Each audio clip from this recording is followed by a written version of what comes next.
देखिए, बातचीत हमारी भी चल रही है और एक तरीके से सकारात्मक बातचीत चल रही है, निगेटिविटी नहीं है इसमें। अब कहाँ तक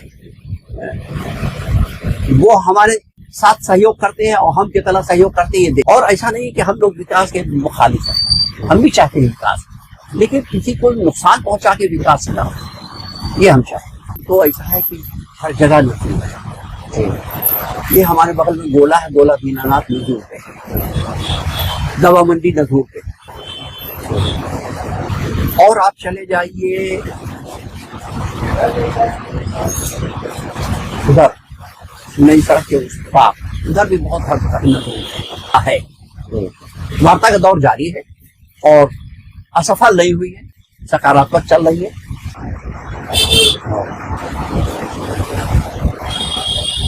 हमारे बुजुर्गों ने हमें अच्छी सलाह दी है कि टकराव से बेहतर है कि आपसी। ऐसा है कि अब बहुत से लोग जो तकलीफ होती है, जो ये चाहते हैं हर वक्त आसीनत चढ़ ही रहे, उन लोगों को तो तकलीफ होती है। बहुत से लोग अननेसेसरी बयानबाजी करने लगे। हाँ, वो एक्चुअली हम उन्हें समाज दुश्मन मानते हैं। शहर में अमन अमान नहीं चाहते हैं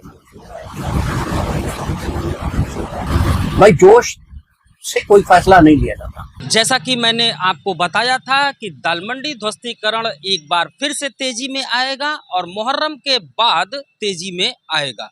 अब दोस्तों, मुहर्रम बीत चुका है और दालमंडी ध्वस्तीकरण एक नए कवायद की तरफ चल चला है। नमस्कार दोस्तों, मैं कुमार चंद्र स्वागत करता हूं आपका देश की बात पर। देश की बात जहां करते हैं हम मुद्दे की बात, और मुद्दा है दालमंडी सौंदर्यीकरण और ध्वस्तीकरण। जी हाँ दोस्तों, अब दालमंडी ध्वस्तीकरण की अगर बात की जाए तो लगभग ये अंतिम चरण पर चल रहा है, क्योंकि जो 181 मकानों को डिमोलिश किया जाना था, लगभग वो अंतिम पड़ाव पर चल रहे हैं। लेकिन जैसे जैसे जो है ये अब अपने अंतिम चरण की तरफ चल रहा है, एक नए विवाद को जन्म देता चल रहा है। मैं बात कर रहा हूँ दालमंडी में होने वाले मस्जिदों के डिमोलेशन की और उसके जो है आने वाले तमाम तरह के विवादों की। एक वीडियो वायरल हो रहा है जिसमें जो है मेरे पीछे जो आप मस्जिद देख रहे हैं लंगड़े हाफिज, इसी को लेकर मोहम्मद यासीन ने एक बयान दिया है और उस बयान के बहुत सारे कयास लगाए जा रहे हैं। हम इसी का एक विश्लेषण आपके लिए लेकर आ रहे हैं। बकौल मोहम्मद यासीन उन्होंने कहा है कि उनकी वार्ता शासन और प्रशासन से चल रही है। अगर बात की जाए उस बातों के लब्बो लुआब की, तो बकौल मोहम्मद यासीन बातें सही दिशा में चल रही हैं।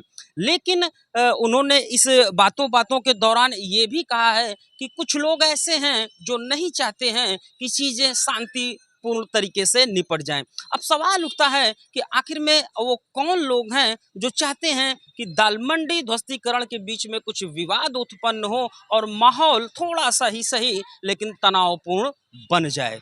ये सवाल अपने आप में बहुत रहस्यमय है, क्योंकि मोहम्मद यासीन एक जिम्मेदार व्यक्ति माने जाते हैं और लंगड़े हाफिज के जो है वो इंतजामिया कमेटी के मेंबर भी हैं, और यहाँ पर उनकी बातों को बड़ी गंभीरता से सुना और माना भी जाता है। मैंने उनकी बातों को जब सुना तो उनकी बातों से ये समझ में आ रहा है कि कोई ऐसा शख्स है जो चाहता है कि दालमंडी ध्वस्तीकरण शांतिपूर्ण ढंग से न निपट पाए। अब ये जिम्मेदारी शासन और प्रशासन की बनती है कि वो इन चीज़ों को डीप एनालिसिस करे कि आखिर में वो कौन शख्स लोग हैं जो नहीं चाहते हैं, बकौल मोहम्मद यासीन, कि दालमंडी ध्वस्तीकरण शांतिपूर्ण तरीके से निपटाया जा सके। वहीं पर आज की ही अगर हम बात करें तो मैं जहाँ पर खड़ा हूँ ठीक इसके पीछे जो ये सड़क आप देख रहे हैं, इसकी नापी की गई है, जिसकी फुटेज भी मैं आपको दिखा रहा हूं। और ये नापी जो है नगर निगम, वीडीए, पीडब्ल्यूडी, लगभग सभी विभागों की तरफ से एक साथ कराई जा रही है। देखने वाली बात होगी कि आने वाले दिनों में ये जो नापी की जा रही है, लंगड़े हाफिज मस्जिद का कितना हिस्सा ध्वस्तीकरण की जद में आता है। क्योंकि अगर बात की जाए और भी मस्जिदों की, लगभग 5 मस्जिदें जो हैं तो उनको लेके जितनी भी बातें चल रही हैं, और अगर हम मोहम्मद यासीन की बातों को भी एक लब्बो लुआब निकालते हैं तो समझ में आता है कि 5 मस्जिदों का जो मसला है वो तो लगभग शांतिपूर्ण तरीके से निपटता हुआ दिखाई दे रहा है। लेकिन अभी अगर दालमंडी में जो पेच फंस रहा है वो नई सड़क के तरफ जो लंगड़े हाफिज मस्जिद पड़ रही है उसी को लेके कहीं न कहीं थोड़ा सा पेच दिखाई पड़ रहा है। और इसी की चर्चा इंतजामिया कमेटी के मोहम्मद यासीन ने भी कहा है कि उनकी बातें शासन और प्रशासन से चल तो रही हैं, लेकिन उसका अभी कोई निष्कर्ष और रिजल्ट निकलता हुआ नहीं दिखाई दे रहा है। हाँ, उन्होंने बातों बातों में इशारों में इतना जरूर कहा है कि शासन से जो भी बातें चल रही हैं वो सकारात्मक दिशा में चल रही हैं। तो मानकर चला जाएगा कि आने वाले दिनों में बहुत जल्द जो है जो भी वाद विवाद या बातें होंगी लंगड़े हाफिज मस्जिद को लेके वो एक सही दिशा में निकलेंगी और आने वाले दिनों में जो भी विवाद है उसे खत्म करके लंगड़े हाफिज मस्जिद का भी अधिग्रहण करने का प्रयास शासन की तरफ से किया जाएगा। मैंने बार बार आपसे कहा है कि उत्तर प्रदेश सरकार खास करके मुख्यमंत्री योगी आदित्यनाथ दाल मंडी प्रोजेक्ट को लेकर खासा चिंतित दिखाई पड़ते हैं। उनकी जो है चिंता इस बात को लेकर है कि इसको जल्द से जल्द पूरा कराया जा सके ताकि 2027 के चुनाव में दाल मंडी को लेकर विपक्ष किसी तरह की राजनीति बाजी न कर सके। आने वाले दिनों में आपको ये मान कर चलिए कि अब जो है दाल मंडी ध्वस्तीकरण बहुत तेज़ी से करने की तैयारी शासन प्रशासन की तरफ से चल रही है, क्योंकि हमारे पास जो जानकारियां निकल कर आई हैं शासन ने पहले ही कहा था कि दाल मंडी में मुहर्रम क्योंकि मुहर्रम के बीच में जितने भी ध्वस्तीकरण की प्रक्रिया थी सभी को रोक दिया गया था और प्रशासन ने कहा भी था कि मुहर्रम के बाद दाल मंडी ध्वस्तीकरण में यानी टॉप गियर लगाया जाएगा और बड़ी तेज़ी से यहाँ पर ध्वस्तीकरण की प्रक्रिया को अंजाम दिया जाएगा।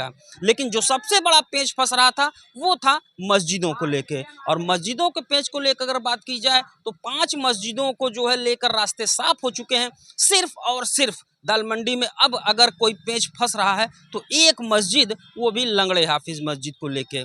लेकिन यहाँ पर आज जो चीज़ें निकल कर आ रही हैं उससे ये साफ परिलक्षित होने लगा है कि आने वाले दिनों में बहुत जल्द जो है जो भी मसले होंगे लंगड़े हाफिज मस्जिद को लेके उसे बहुत जल्द सकारात्मक दिशा में निपटाया जा सकेगा, क्योंकि आज यहाँ पर एक नापी कराई गई है और आज ही जो है यहाँ पर इंतजामिया कमेटी के मोहम्मद यासीन की तरफ से बयान भी आया है कि उनकी बातें जो भी चल रही हैं वो सकारात्मक दिशा में चल रही हैं और आने वाले दिनों में कुछ सकारात्मक चीज़ें देखने को भी मिल सकती हैं। लेकिन आखिरी में मैं फिर आप लोगों से एक बात कहना चाहूँगा कि मोहम्मद यासीन की बातों को थोड़ा सा ही सही लेकिन ध्यान देने वाली बात है कि उनकी चिंता इस बात को लेकर है कि दाल मंडी के ही कुछ लोग ऐसे हैं जो नहीं चाहते हैं कि चीज़ें सकारात्मक दिशा में जाएं और शांति से ही सारे ध्वस्तीकरण को अंजाम दिया जा सके। अब सवाल उठता है कि वो कौन लोग हैं जो नहीं चाहते हैं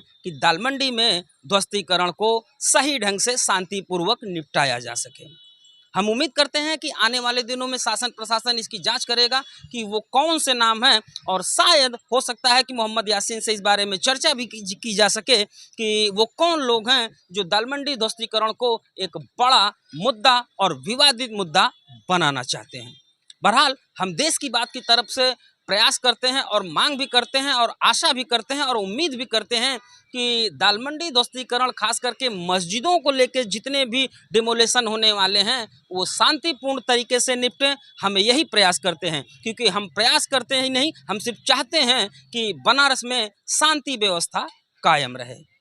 दाल मंडी के नई सड़क छोर से लंगड़ा हाफिज मस्जिद के पास से दी गई आज की ये जानकारी उम्मीद करते हैं कि आपको जरूर पसंद आई होगी। अगर वीडियो पसंद आए दोस्तों तो दूसरों तक जरूर भेजा करिए, क्योंकि बात जब दूर तक जाती है तभी कुछ सकारात्मक बातें बन पाती हैं।